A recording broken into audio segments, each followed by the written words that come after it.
Hey everybody, John here.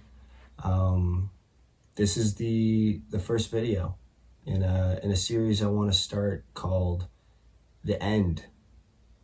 And the reason I'm calling it The End is to play off our band name, An Unexpected End, but also to kind of put an end to the way I've been thinking about the music industry, thinking about how to do music in this day and age. And so I'm gonna riff off of that. I listen to a lot of podcasts and speakers who encourage shifting your mindset and thinking differently about life and how to do things in life. And so even though our band is small and we haven't, we're not coming at you from a place of this huge success or big accolades that we can point to, like, oh, this worked or that worked. I think the principles that I'm learning are still valuable. And so I not only want to share them here, but I also want to just use this video series as a way of cataloging our journey and just sharing it with people. I think that one of the things I like the most with some of the artists that I follow is just transparency and openness, and honestly just like being down to earth. And so this video series is not gonna be like, I'm gonna like edit it very little, and it's just kind of gonna be me rambling on about different things I'm learning or different things the band is doing. And I, to start, I think they're gonna be pretty short, but today I want to just talk about hiatus and kind of the stigma around it. Last year, we were really fortunate to be able to go on tour with a band called The Color. They asked us to go on tour with them from here. We live in Manitoba, Canada, so from here all the way to BC, which is on the West Coast. So we did a 3-week tour from here to BC. It was awesome. We also, in the fall, we went back to Ontario and we played a week of shows out there. And it was a phenomenal experience. And when I look at last year and what we accomplished as a band or did as a band, it just seems like so much more than what we've done this year. And it's not that we haven't done anything this year. We recorded a single in spring. Our producer Evan St. Cyr, he's come on board as our full-time kind of producer. And so he produced a song. We sent it to Nashville this time to get it mixed by Doug Weir, who's a phenomenal mixing engineer out of Nashville. And we're just sitting on that tune, man. Like, I haven't really felt the inkling to put it out there yet. It's a great song, but just kind of waiting for the right moment, And that kind of circles me back to the topic of hiatus and comparing past seasons where you've been more busy to a season where you're not as busy. And I was thinking about this last week because, we haven't done a whole lot this year. We've got that one song recorded. We've played a few shows. They've been awesome. But if I compare this year to last year, or this year to what I think we should be doing as a band in order to find success in the way that I think is often promoted or pushed on people, we haven't done a lot. And that can be a scary thought. But as I was thinking about it last week, I was just thinking about it at work.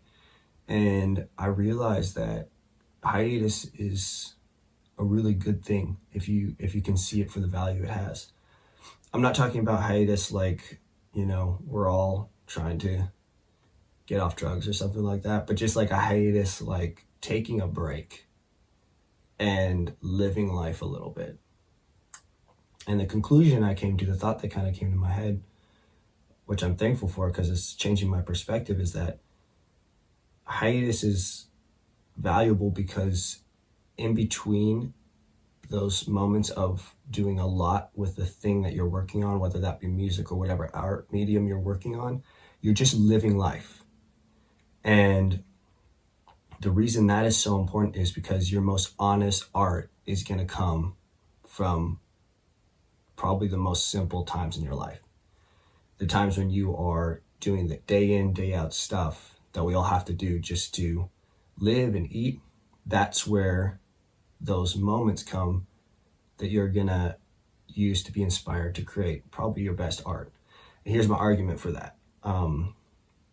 Most bands that I see, they start off really strong.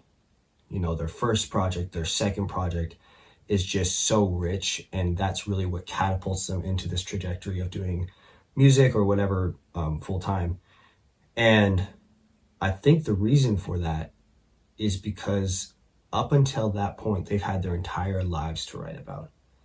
They've had experiences that we've all experienced, you know, growing up as a kid, whatever that looked like, good or bad, just doing life up until the point of releasing their first piece of work.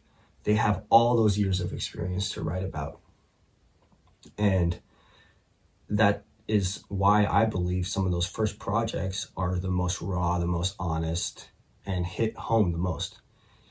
And as looking forward into the future of the band, as the songwriter, primary songwriter in the band, I want to have songs consistently like that over time. I don't want our first album, our first few songs to be great, and then, you know, success hits at a moment, you know, who knows? And we're just touring all the time, and we're just writing about touring and how hard that is and all that, and how much we want to be home.